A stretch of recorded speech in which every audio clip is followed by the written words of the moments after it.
Yo, what's going on, guys? Today, I'm going to give you a tip for every single level on Faceit. We are going to start off at number 1 all the way up to level 10. There is some stuff in this video that you are not going to want to miss, so make sure you stay tuned to the end of the video. Let's go ahead and hop into Faceit level 1.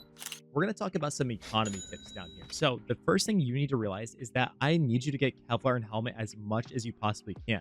Now, yes, on CT side, there is some circumstances where if the T's are on a full buy, you won't want to do this. But for now, trust me, just get Kevlar, chest, and helmet, and we'll worry about when and where not to buy the helmet in the future. Another thing you guys have to realize, if you win a round, you have to be able to buy one of these mid-tier or rifles. Stop having a pistol on rounds that you win, because that is not how you play CS. You don't save for an op by just having a pistol on a round you win. It's so bad. It shows that you're a noob and you are making this mistake every single game you play. For Faceit level 2, my tip for you is to visualize more. Get your crosshair off the ground or out of the sky. I see so many players at this elo just running around the map, not even paying attention to where their crosshair is. You might think that this isn't a problem that you suffer from, but it absolutely is something you need to check out. And I would go through even an offline map like this and just run around placing your crosshair in places you think they're going to be. This visualization is very vital to you understanding where you're at and where you need to aim inside of this game. Thank you to the sponsor of today's video, Skins Monkey. They are one of the greatest and easiest to use CS2 trading sites out there. You can swap out the skins you do not like for brand new ones that are so much more fresh. Even skins that are trade locked can be secured by adding them to your backpack. The greatest thing about the site is that you can buy skins for so much cheaper with a 35% deposit bonus when you use my code, CoJo. Make sure to check out the freebie section where you can get a free skin just by completing tasks. On top of the bonuses, you also get a $5 bonus when clicking the link in the description. We're going to dive into the settings for Faceit level 3. What I need you to be able to do is have every single one of your flashes, smokes, molly, all this stuff, bind it to certain keys, your primary, secondary gun.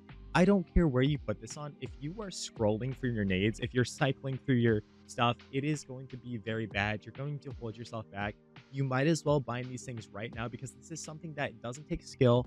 You can 100% implement right now without any sort of skill upgrades, things like that. For Faceit level 4, we are going to talk about flashes. A huge mistake I see you guys making at this elo is you are throwing your flashes at your opponents. Somebody is on site, so let me throw it at them. No, guys. In this game, I want to challenge the way we think about this. We are going to throw flashes where they're looking. So, for example, if my teammates are running up ramp here on Dust 2, I'm going to flash above ramp, high up here. 1, to not blind my teammates, but 2, to make it so that everybody eats this. Bonus tip, get that flash high. If you're throwing low flashes in this game, they're not effective. They're getting eaten by little nubs.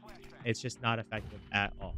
For my Faceit level 5 players, one thing you guys got to do so much better with is understanding how close to angles you are peeking. So many of you guys are blaming the game for why you're dying. You're just like, oh, how's he killing me? It's because you're so close to the angle.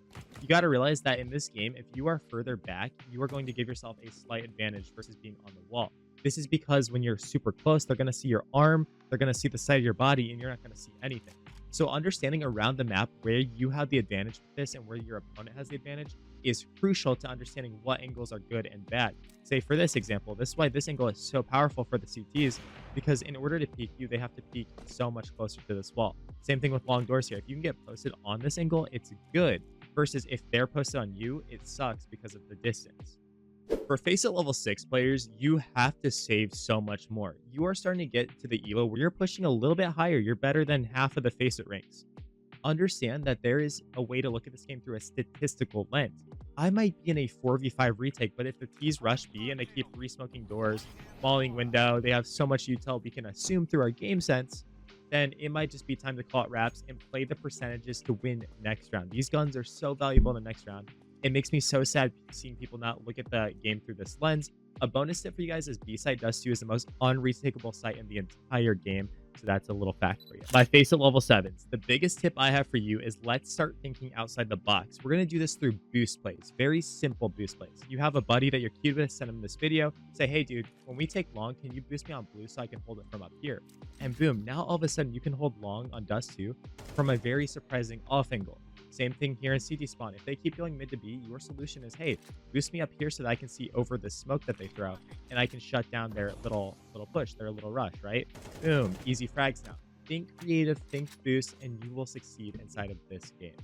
We're going to take it back to nades for Faceit level 8s. One thing you have to do, specifically on CT side, is fill your nades when you have money. This is going to mean dropping a flash and spawn so that you have rotation flash to use. You're going to drop that flash and buy another one because in this game, you can always buy 2 flashes and have a full utility belt.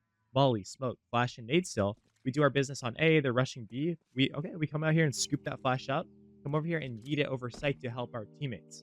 Understanding this little trick, this little concept is going to mean so much for you. It's going to help you out a lot. All my Faceit level 9s out there, one of the things you're going to improve on is defensive smoking. Right now, the only way you're thinking about your smoke is to block. This is very standard, very basic. Instead, what I want you to think is when they're throwing all this util on you, smoking CT, backhaul, mauling the whole site off, all I need you to do is just drop the smoke down. Boom. That's all. It's that simple. Now you have something creative to play around. You could hide back here. You could slide to fountain now, get a kill, bounce back around and hide in the smoke, wait for teammates to flash for you. And now it's so hard for the T's to scale in because they're like, what the heck is this? You are going to buy so much valuable time for your teammates to rotate on. Do this on every map. If you don't do this at least once a game, you are failing. My Faceit level 10s. Welcome to the club. What you have to do so good inside of this game is reading your radar. You have to be self-sufficient and understand the time and place when to push and when not to push. If my teammates have taken down banana and they don't see anybody, I'm not going to solo push into halls because my game sense tells me, hey, based on the radar, I can tell that they have banana control. The T's are probably going to be in apps or on A. Versus, oh, I see a lot of red dots on banana. Yeah, let me make this solo push and get some info. Maybe there is a guy here, but I know my chances in a 1v1 are very good because it might be worth the risk of just pushing through and seeing nobody. Across every map, you can be self-sufficient. Stop relying on your teammates and start relying on your radar to become a better player. Hopefully you guys learned something new from this video. Hit that subscribe button if you did. I would love to work with you for some individual coaching. Check out my website and join my Discord. Appreciate every single one of you guys. We'll catch you in the next video. Peace out.